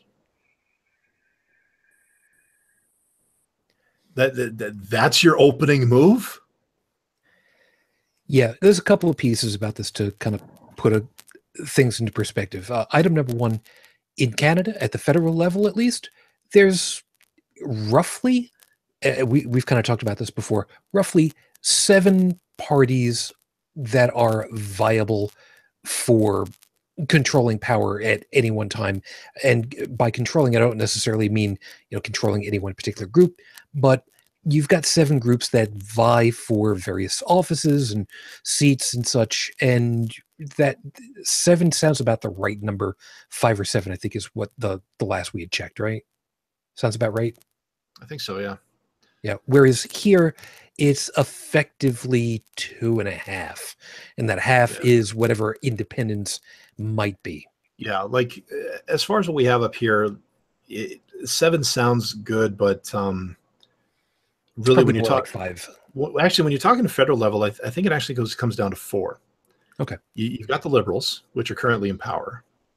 You've got the Conservative Party, which is not as bad. Like, thanks, guys. You really stigmatized that word.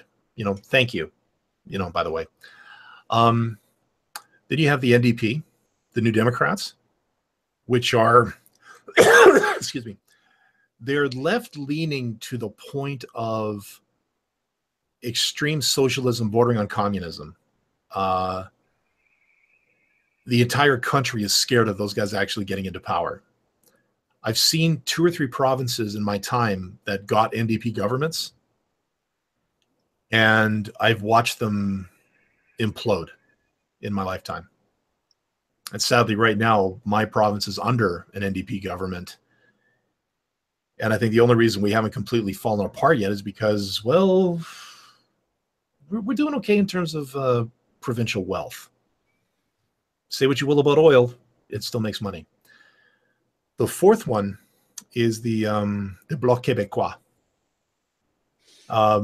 They are a powerhouse. They do have a lot of influence because of the demographics, but all they care about is the one province of Quebec. They were the official opposition for a while. And if any legislation wants to pass, unless it benefited Quebec in some way, they would stomp on it. We have to feed these people in Nova Scotia. Well, is there anything in there for Quebec? Well, then fuck them. That was pretty much it. But there's still, like you were talking about viability, they still have that potential, although the rest of the country now thinks of them as just a big ass joke. Okay. All right. Now the reason why I'm kind of bringing that up is that there's a much bigger dynamic up there for political power than down over here, where it's 2.5, because you've got the Republicans, you've got the Democrats, and then you've got whatever other extras might be going on, usually referred to as independents.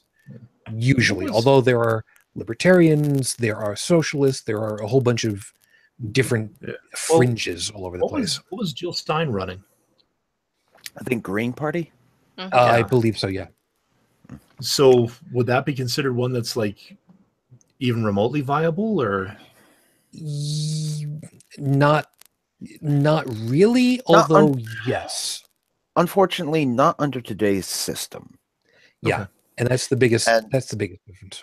I mean, if you look historically, there are two issues that you run into. One, George Washington himself warned against the dangers of a two-party system.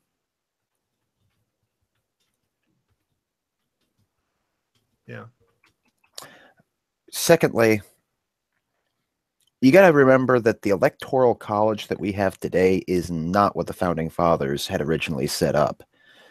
Yeah. And even then, you had guys like Hamilton who warned, you know, this, we really shouldn't use this. The whole reason why they came up with the electoral college is because at the time, the population density was pretty low, and there were still 2.5 million people in the United States, spread over, 13 states.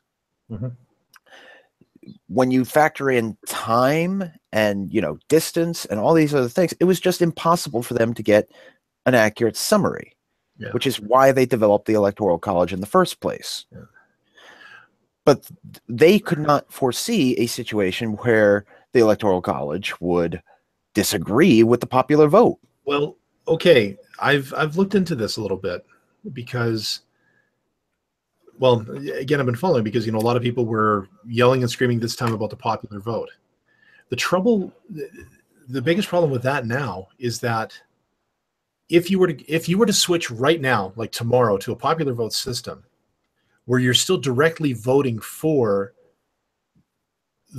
who's going to be the president, which I think that's how it's done down there, isn't it? Yes, the Electoral College applies to the presidency. I think it's the only one that does it applies to. What I'm asking is that when you go to the poll for the presidential election, on your ballot, what do you see? Do you see Donald Trump, Hillary Clinton, Jill Stein, Bernie Sanders, whatever? Do you see those names, or do you see another set of names? You typically do get, well, it depends on the state, because the individual states are the ones who decide what gets put on their ballot. I mean, if you'll remember a few years back, we had Stephen Colbert jokingly mention that he was going to run, and his home state of South Carolina refused to even put him on the ballot. Yeah, it basically comes down to this. Each of the states basically puts out their questionnaire that says, who do you want to vote for? And what party do you want to vote for? So it becomes a cross-section of which party are you looking to vote for, and whose name is with that party at this time. Okay.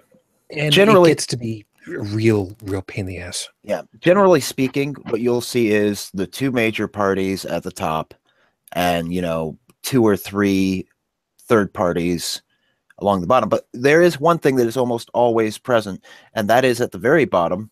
You have the option of a write-in. Okay.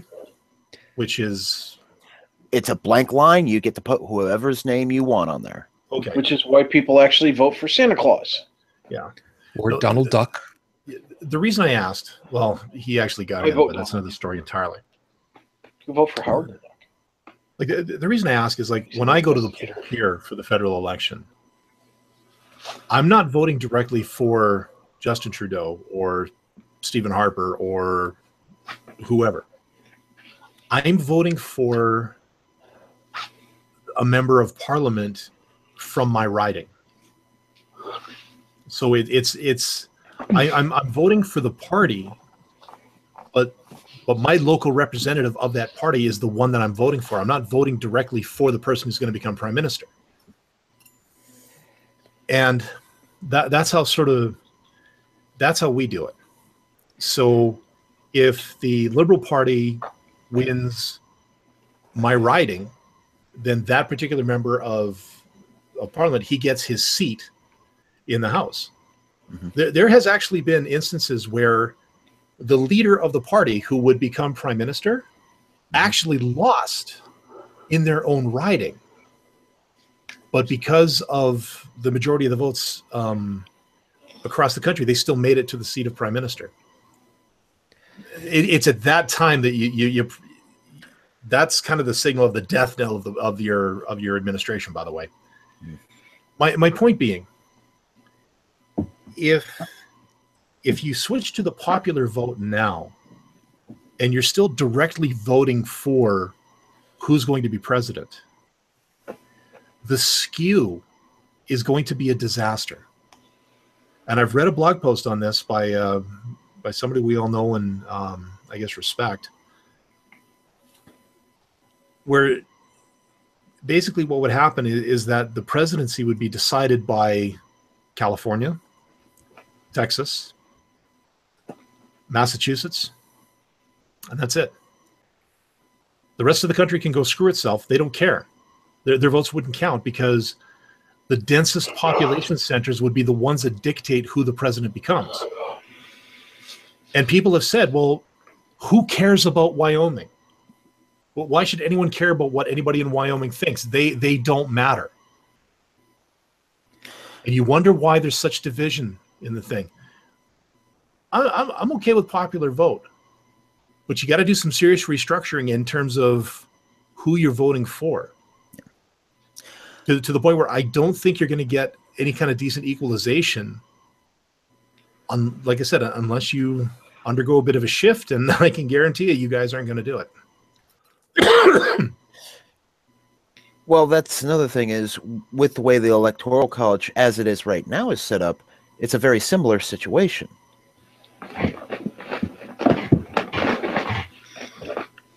And therein lies part of the problem, but the electoral system, the intricacies or lack thereof, I guess we can probably save for another time we get a little bit better. But the point is well taken that, the way people are elected on either side of the border, it tends to be quite a bit different because the structuring is different and the overall playing field is quite different also. Yeah. It's going to take a major overhaul of your electoral system completely if you want to get rid of the Electoral College. A lot of people think, well, it's just, on off. No, it's not. And further to the point, okay, the people who are crying so much about, the popular vote, I know exactly why they are. And I sympathize, especially now. What happens 15, 16 years from now when the popular vote actually brings in the guy they don't want? Then what? We hope that we don't go through this whole goddamn mess again and we still don't end up with a nuclear winter. All I can say is just be very, very careful what you wish for. You got to be a little pragmatic about it, but you also got to do something about it. I mean, if the Electoral College is that bad for you guys, then you got to start looking at changing it. But you got to do it in such a way that you're not going to end up alienating a significant part of your own population just because they disagree with your individual way of thinking. Yep, there's because I'm not. No, and the reason why, we just saw it. I said it before. Trump came in and spoke to those people who've been repressed and shamed all these years, and that scab came off, and look what was underneath. If you start marginalizing these other people who suddenly realize that their votes actually don't mean shit because they don't live in California where the popular votes are, you're going to build that scab up again. In another 20 years, you're going to rip it off, and it's going to be worse. It's the dandelion effect all over again. And this time it's not religious-based. It's pretty well culture-based now. There's one last thing. There's one last thing I want to hit you up with while we still got a couple of minutes left. And I think this is I think this is really important because I just alluded to it, and it's something that's been hot on the presses for a little while now. Looking over at us and having to see the headlines talking about how close we may or may not have been or might still be to a nuclear exchange for the first time in actual potential exchange in some kind of a conflict with, in this case, North Korea. And seeing that we might be the ones to perpetrate it if it happens. I mean, there's got to be an incredible frustration level for the vast majority of, you Canadians and countries all over the world who are looking at this whole thing going, wait a minute, what the hell, guys? Yeah, there is a lot of what the hell going on, especially given how much of a blowhard Trump has been. The fact that his this guy tweets worse than some shit posters I know, and I know a few shit posters. The guy's a troll. What do you expect? Well, but that's just it. You're going to start trolling a country that has said that it is ready, willing, and able to glass Guam because it has an American presence on it. And that potentially missiles could find their way to Alaska. My best guess is that somebody in the office kind of walked in on Trump with a tire iron and said, "Dude, you gotta knock that crap out." Well, no, actually, I think everything was. I think there was still a whole bunch of saber rattling going on, but then Charlottesville happened. I think once that calms down, we might be, previously on Trump tweets against Korea, we could end up with a situation like that again. I don't think it's over yet. I did hear some heartening news though from Japan, who has said, because I don't know my geography that well, and I apologize for that, but it sounds like in order to get to Guam, those missiles are going to have to get sort of in proximity of Japan. And Japan has said, we're going to shoot those bastards down if we even get a whiff that they're coming towards us. So now we're going to go from nuclear war to Mobile Suit Gundam. I can't wait. Yeah, but, Joe, you're nodding at that one, by the way. You heard kind of part of that then? No, but this was something similar had been brought up while I was stationed in Korea for a previous missile crisis situation. Mm-hmm. Yeah, anything that passes through Japanese airspace, they have already said many times over many decades, ain't flying the fuck here. Yeah. So, I mean, there is that. And they, to be fair, they aren't joking around. Japan does not have an army. That's right.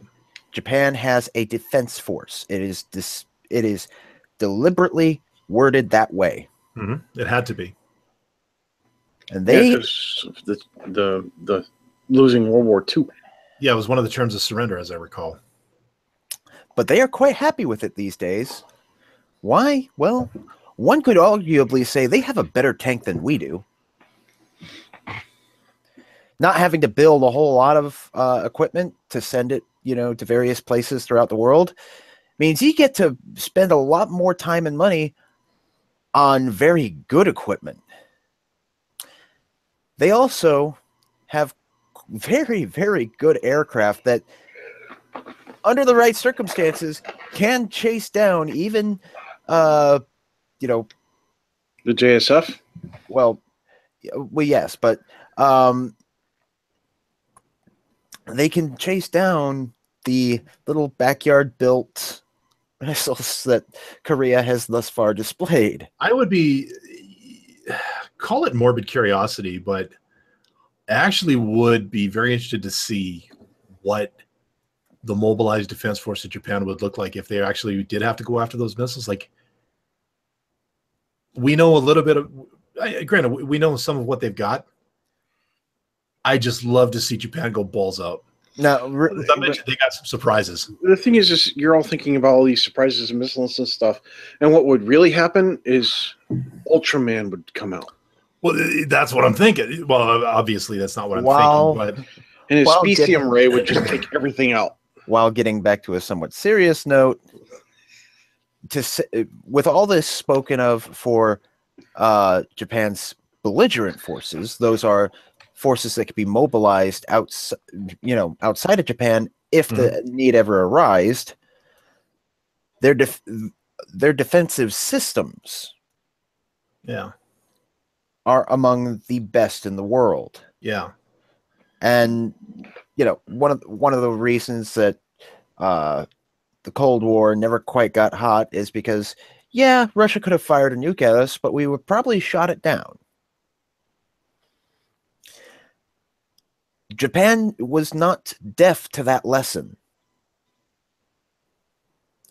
Well, honestly, I think if nuclear weapons are going to be in play and Japan has any means to intervene, I think they would. Because, I mean, let's face it, they've got the firsthand experience of just exactly what the horror is of one of those things hitting.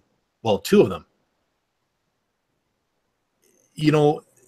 So shooting it down and then looking at Korea and going, you know what, this is actually for your own good too, because if Guam gets hit, I think North Korea's glass, or it's going to be a crater. I've mentioned before that I think the U.S. has enough conventional munitions; they wouldn't have to go nuclear. They could just turn all of North Korea into a gigantic swimming pool just with conventional weaponry. They wouldn't have to go the nuclear option, which would be good for South Korea because no radiation. There's the great big mushroom cloud, but then there's what happens afterwards. And that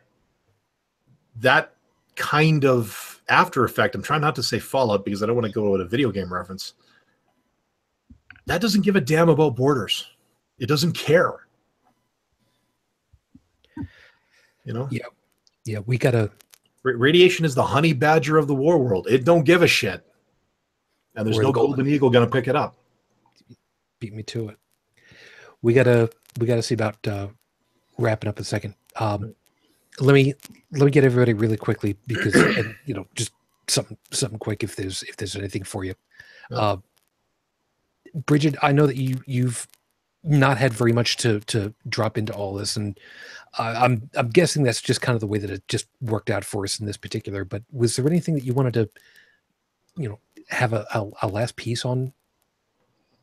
Well, I'm just kind of curious where legislation's going to go now. We've had some states that have proposed legislation making it okay to run over protesters, and I just find that kind of interesting. Ain't that the case? I wonder about the context of that. So are they saying that it's okay to run over the lefty protesters, but the second you hit a Nazi, you're going to get arrested? Is that how they're thinking of going? Sort of. This is something that had started up with the whole Black Lives Matter. Lives Matter. Mm-hmm. Which another time. Damn it. Because there's a piece. There's a piece I really want. That's a very, very large can of worms. That's a whole other thing. Joey, was there anything that you wanted to drop in as a last item?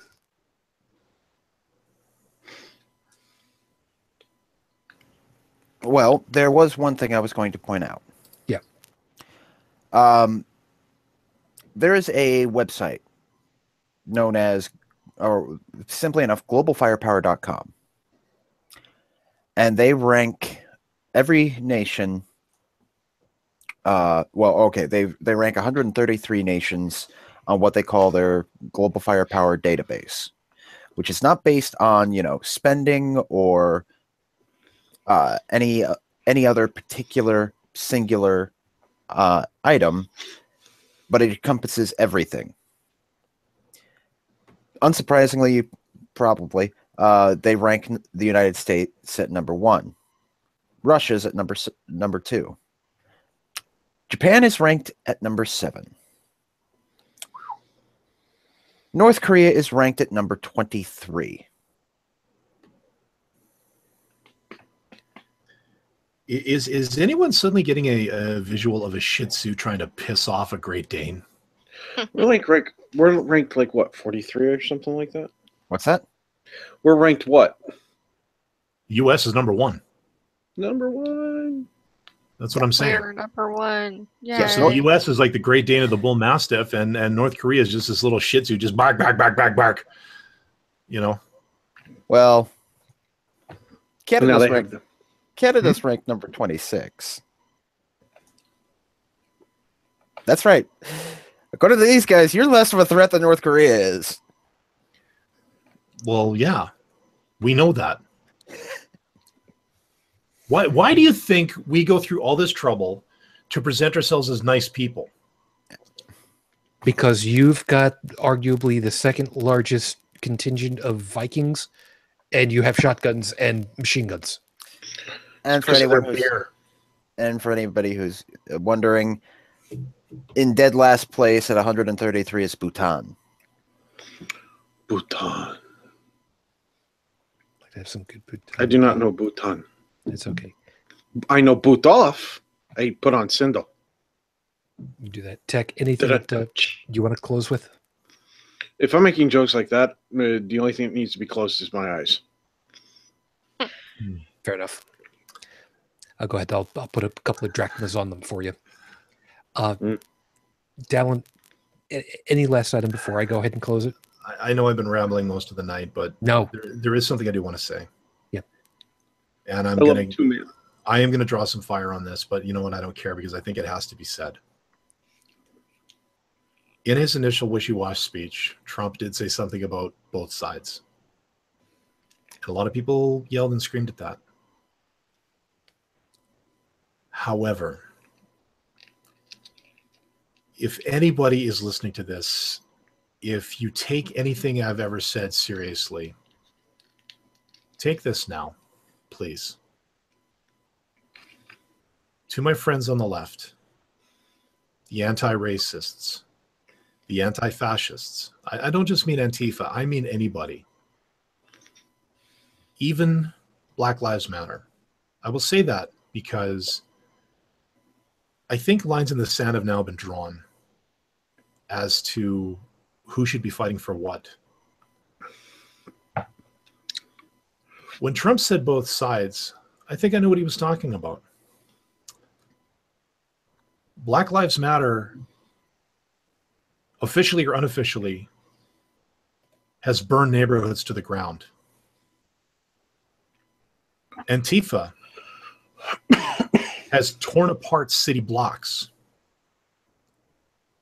The footage of Richard Spencer getting punched was only one piece of an entire reel of these guys breaking windows, rioting, vandalizing.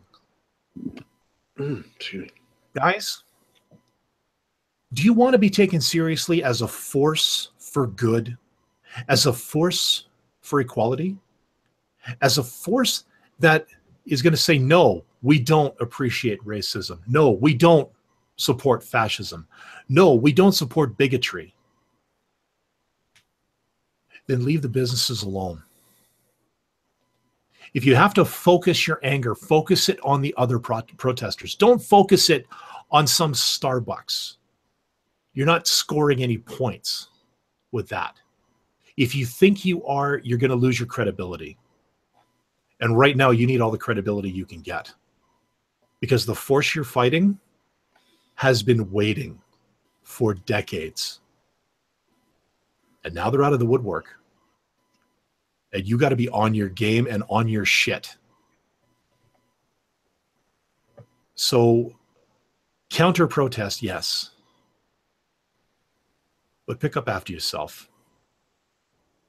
Don't go vandalizing city streets just because the man. You're not fighting the man now. You're fighting the swastika. You're fighting the eagle. The Nazi eagle. You're fighting for your country, like it or not. So protect your country and cut out the cancer. That's all I got to say. In a way, a lot of this has turned into, for us, a referendum on what's been happening in the news most recently, and understandably so. And you know full well, that's not something that I want to do on this show. I really, really, really don't. And the fact that I waited this long to cover any of it should be no surprise to anybody. I mean, we wanted to keep the lines pretty solid, but look at a lot of podcasts that started the way we did. Those lines are blurring awfully fast. Oh yeah, absolutely.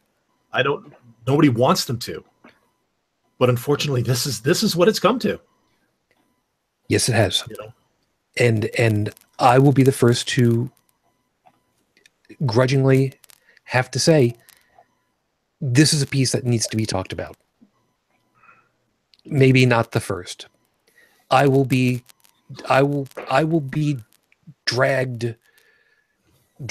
whatever, kicking and screaming basically the whole way of, I don't want to do this. There's other things. Everybody else is talking about this.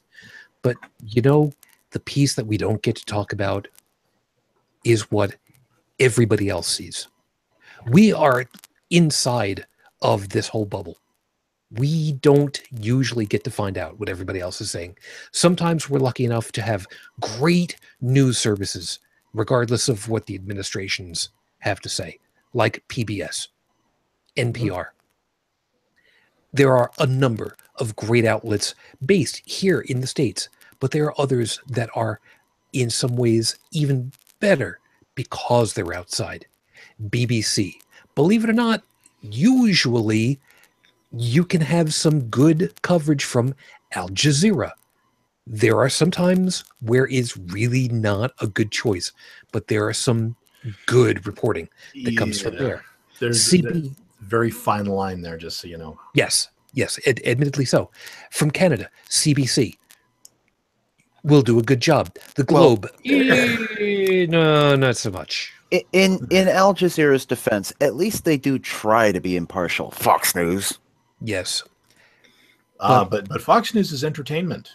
Remember, immortal words of Richard Murdoch. But the point...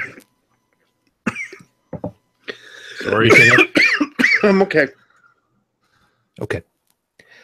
But the biggest thing of it is, if we want to know what's happening here in this country, we need to find out what everyone else is seeing.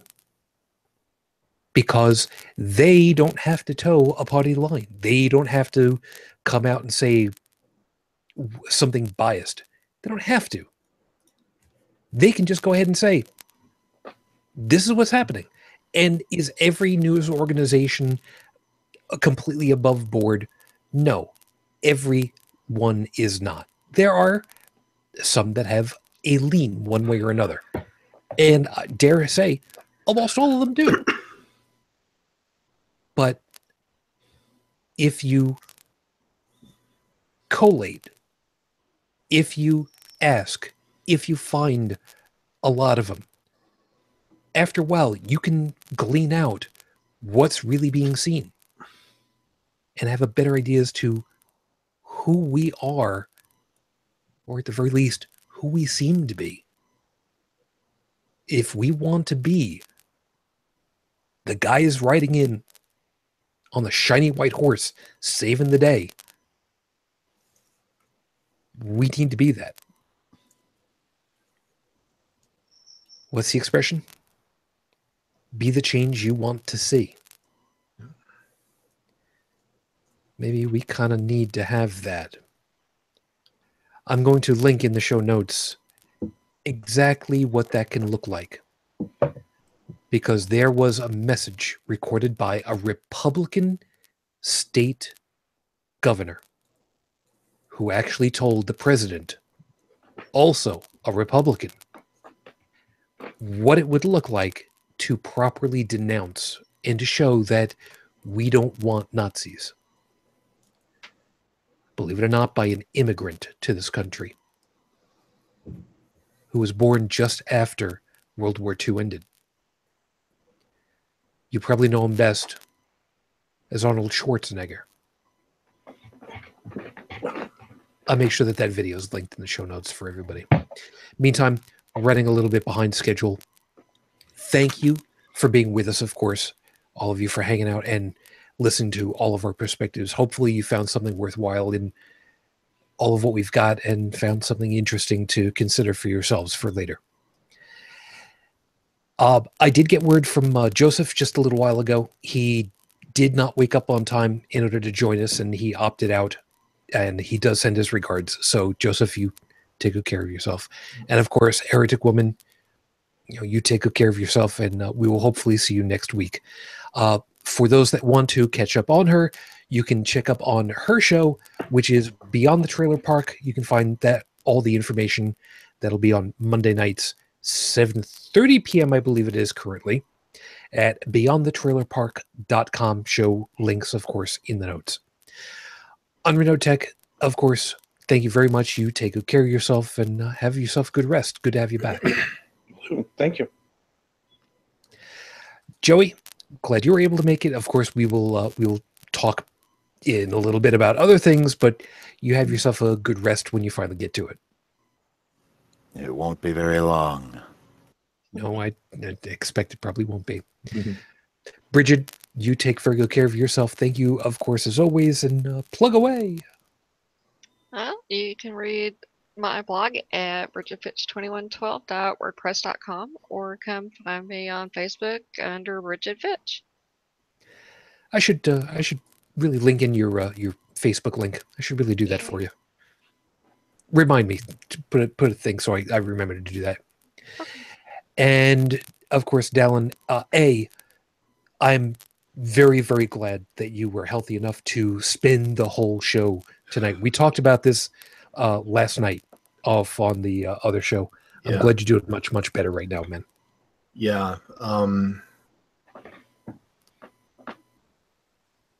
It's been a week, as some of you might know, the stuff I've gone through, and it's probably why I had so much fire tonight, is because the bounce back from where I was last week to where I am now has been profound. I'm trying not to wax here, but unfortunately I think I am. That waxing needs to get into my fingers so that I can, get back to writing and shit. But I'm back. I'm glad to be back. I'm both glad and, dare I say it, lucky to be alive.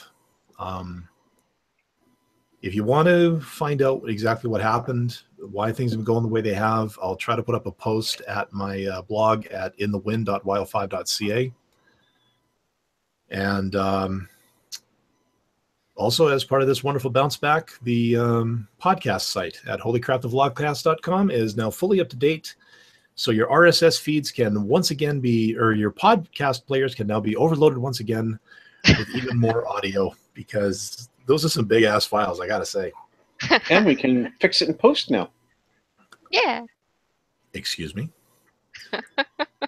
Yeah, he could. I said I was feeling better. We'll catch up on it.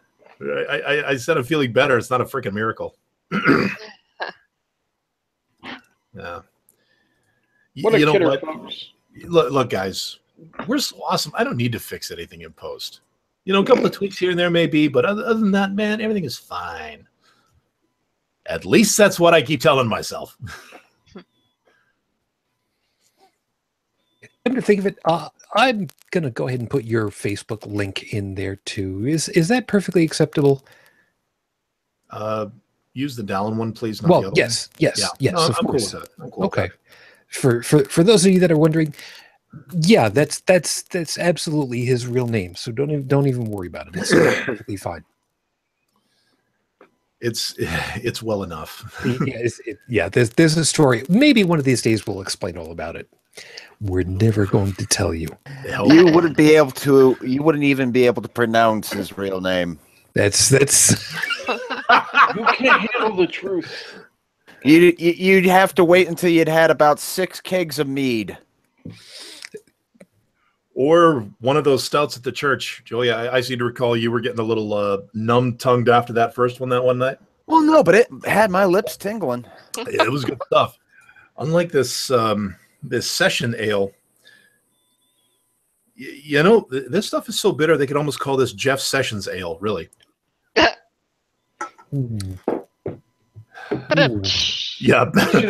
not joking at the night on, but this is a bad beer to end the night on too.